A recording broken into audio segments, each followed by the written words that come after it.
did we get to where we are? All right, I don't want to get too down in the weeds with you. And Debbie's right. Listen, it might be unconstitutional.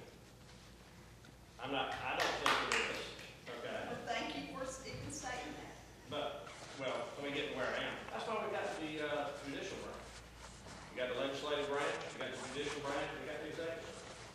The legislature, Johnny and I passed a bunch of stuff that's gone through judicial review, and that's the good thing about America, is that you have those three stands to the chair. They go around and make sure that its system works. When we passed the bill, I was government news floor leader. I carried this bill. We sent it to everybody that we could think of. We got the test done. They said they assumed that it would be pass a constitutional test. Time will tell. But here's where we are right now in Georgia. Can anybody here tell me, and Debbie brought up a good point, she's like, start over. Well, that's, kind of what I'd like for her to tell us tonight is if it's unconstitutional, if we need to vote no, where do we go back and start?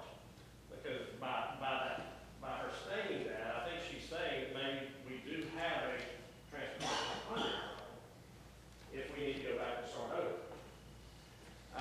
Let me tell you does anybody here know where we get our money for transportation? Federal government and gas.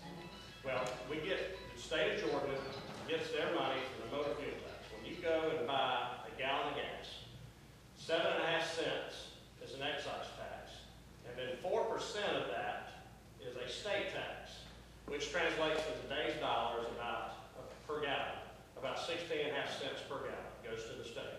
Federal government gets about 18.5 cents. So doing my math, that's about 35 cents of every dollar that you spend goes to the federal government and the state to fund transportation. Okay?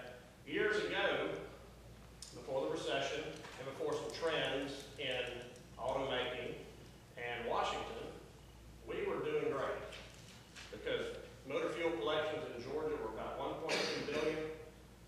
Once we paid out all our expenses, that left us about, now when I say expenses, you got salary at DOT, you got road maintenance, you got grass cutting, you got local LMIG funds to help the counties build roads, you got debt service because years ago some governors put in some bonded indebtedness for us to build roads.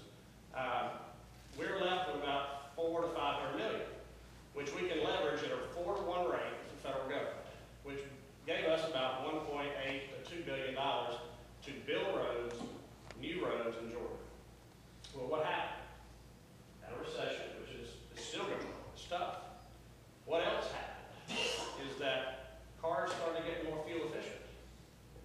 Washington started mandating, Obama said by year X, we'd like to have cars averaging 40 miles per gallon.